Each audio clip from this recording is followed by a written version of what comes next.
Murder of Sylvia Likens. It was October 26, 1965, when police in Indianapolis arrived at 3850 East New York Street. What they found inside that house was a scene of unimaginable horror. The lifeless body of 16-year-old Sylvia Likens, malnourished, battered, and covered in burns and bruises. The story that would unfold would become one of the darkest chapters in true crime history.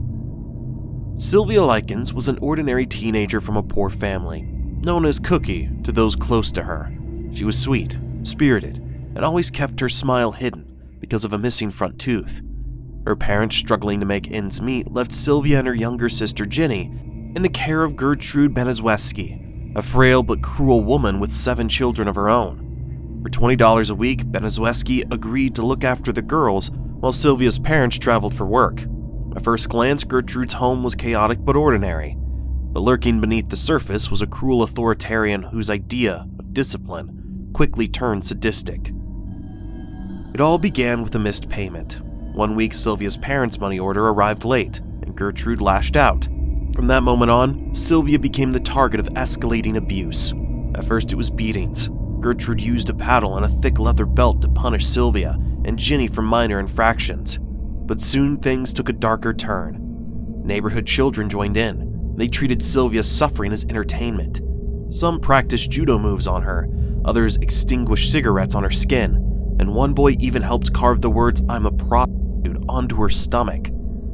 Benezweski's own children participated too, encouraged by their mother. When Sylvia wet the bed, she was beaten and burned. When she grew too weak to function, she was locked in the basement, starved, and given only crackers to eat. The abuse became so severe that Sylvia couldn't leave the house, and the torture only intensified. Sylvia's cries for help went unanswered. Adults who saw her battered body looked away. Sylvia and Ginny feared that speaking out would only make things worse. As Sylvia's health deteriorated, Gertrude forced her to write a note claiming that a gang of boys had attacked her. Her plan was to dump Sylvia's body in the woods with the note as a cover story. But before she could carry it out, Sylvia tried to escape. She was caught, beaten again, and thrown back into the basement. On October 26th, Sylvia succumbed to her injuries. She died from brain swelling, internal hemorrhaging, and the trauma inflicted by months of abuse. When police arrived, Gertrude tried to stick to her fabricated story, showing them the note Sylvia had been forced to write. But the condition of Sylvia's body told a different story. Investigators were horrified by what they saw. Malnutrition, burns, bruises, and scars that spoke of prolonged and systematic torture. Ginny, Sylvia's younger sister, finally broke her silence. She whispered to one of the officers, "Get me out of here and I'll tell you everything." Her testimony revealed the horrifying truth about what had been happening inside the house. Gertrude Benezweski, her children, and several neighborhood kids were arrested. The trials that followed shocked the nation. In May 1966, Gertrude Benezweski was convicted of first-degree murder and sentenced to life in prison. Her daughter Paula was convicted of second-degree murder. Several others, including Gertrude's son John and neighbor Richard Hobbs, were convicted of manslaughter. Yet justice felt incomplete. Gertrude was paroled after serving just 20 years. She lived under a new name until her death in 1990. Sylvia Likens' story remains a haunting reminder of the depth of human cruelty and a danger of silence in the face of abuse. Sylvia's life ended in unimaginable pain, but her story endures, a call to action against abuse and neglect. As we remember her, we must ask ourselves, what can we do to ensure that no other child suffers in silence? Lindsay Hawker murder case. Lindsay Ann Hawker was a vibrant 22-year-old Englishwoman with a zest for life. She had traveled to Japan to teach English after graduating from university. Described as kind, intelligent, and ambitious, Lindsay loved the culture and was thriving in her role. But the unthinkable happened in March 2007, turning her dream adventure into a nightmare. It all began on a regular evening when Lindsay met Tatsuya Ichihashi, a 28-year-old Japanese man at a cafe. Lindsay had been helping him with English lessons, a casual arrangement she often made with students. What seemed like a normal encounter would later spiral into something far more sinister. On March 25th, Lindsay agreed to visit Ichihashi's apartment for what she believed was another English tutoring session. She was cautious and even informed her friends of her plans, but once inside, the situation took a horrific turn. Lindsay was brutally attacked, and Ichihashi strangled her to death. What's even more shocking is the calculated effort Ichihashi put into hiding the crime. He concealed Lindsay's body in a bathtub filled with sand, attempting to mask the evidence. The discovery of her body just 2 days later sent shockwaves across Japan and the UK. Investigators were horrified by the details of the crime. But what made matters worse was that Ichihashi had already fled the scene. Ichihashi's escape led to one of the most extensive manhunts in Japan's history. For over 2.5 years, he managed to evade the police, changing his appearance drastically to avoid detection.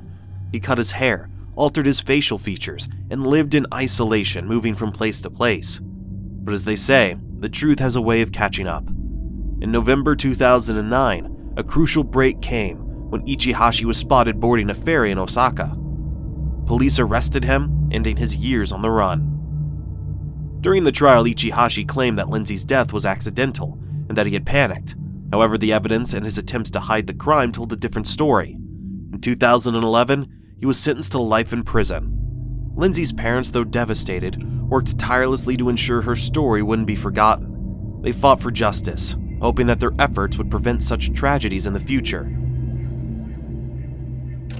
Fred and Rose West crimes. Fred and Rose West lived at 25 Cromwell Street in Gloucester, England, a home later dubbed the House of Horrors.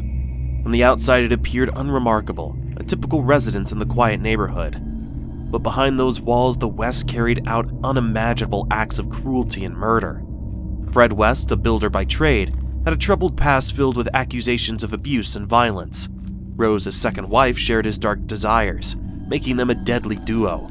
Together they lured young women, often vulnerable runaways or women seeking a place to stay, into their home. What awaited those women was pure evil. The West's victims suffered horrifying fates. Fred and Rose used charm and manipulation to gain their victims' trust, only to subject them to torture, assault, and ultimately murder.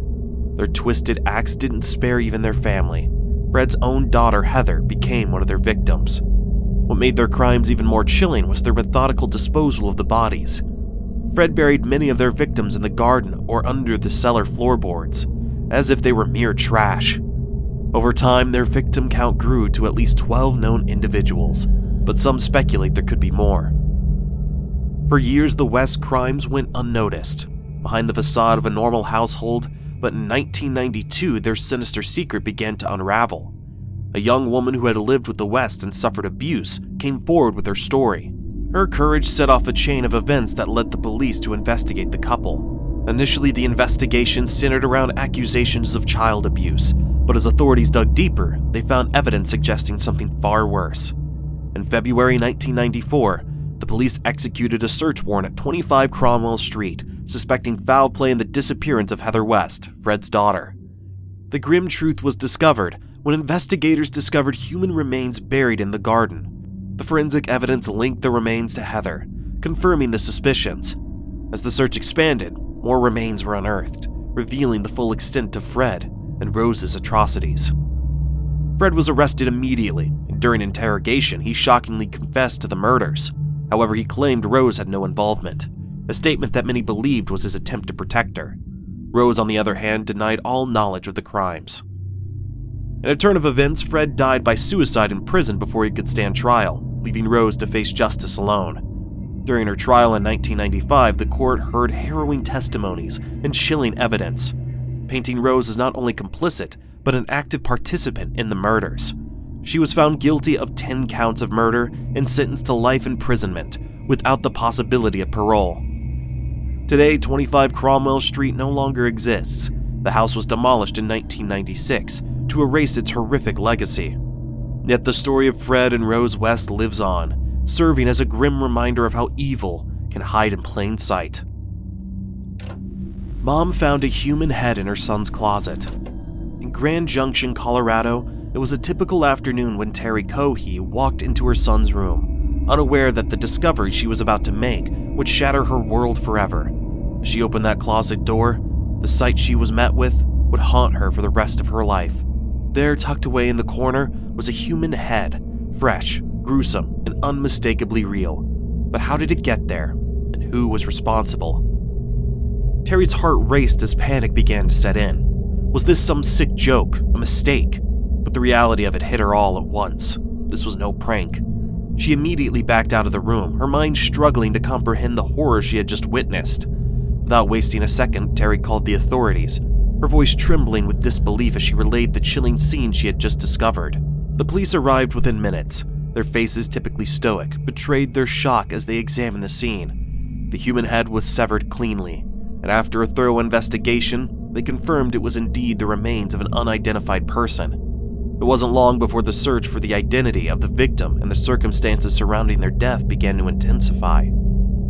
The victim was Warren Barnes, a beloved figure in the community. Barnes was known as the Reading Man, a retiree who loved literature and spent his time peacefully immersed in books. To many, he was a harmless and gentle soul. To think that someone would target him was unthinkable. Police later learned that Barnes' body had been gruesomely dismembered, with only the head recovered in the suspect's home. The brutality of the crime, coupled with Barnes' quiet lifestyle, left investigators searching for answers. Who could have done such a thing and why? The investigation quickly turned to Terry's son, 20-year-old Brian Cohee. Quiet, introverted, and known to keep to himself. Brian was always a mystery to his mother. His behavior had become increasingly erratic in recent weeks. Long hours at his computer, an odd sense of detachment. But nobody could have predicted what was hiding in his closet. Cohee was arrested shortly after police found disturbing evidence in his room, items that linked him to the brutal crime, including a blood-stained shirt and a series of cryptic messages on the computer. Cohee's online activities painted a chilling picture. He had an obsession with violence and death, frequently discussing and researching topics related to dismemberment and murder. This wasn't just casual curiosity, it was something far more sinister. Investigators found that Cohee had premeditated every aspect of the crime, from targeting Barnes to disposing of his body in a way he thought would hide the evidence. During the trial of Brian Cohee for the brutal murder of Warren Barnes, the defense entered a plea of not guilty by reason of insanity, citing Cohee's mental health conditions including major depressive disorder, ADHD, and autism spectrum disorder, which they argued impaired his ability to understand the consequences of his actions. Conversely, the prosecution presented evidence such as Cohee's confession, eyewitness testimonies, and forensic findings to prove he was fully aware of his actions and their consequences. After deliberation, the jury found Cohee guilty of first-degree murder, rejecting his insanity defense, and also convicted him on charges of tampering with a dead body and evidence. Cohee was subsequently sentenced to life in prison without parole, underscoring the gravity of his crimes and ensuring his permanent removal from society. So what do you think? Was it the couple's cold-hearted spree, the horrifying discovery in a mother's closet, or the unimaginable betrayal of a student murdering his teacher? Each story is deeply disturbing, but we want to hear from you. Which of these crimes do you think was more brutal and the worst? Let us know your answer down in the comments section below, and don't forget to like, share, and subscribe for more thought-provoking and chilling stories.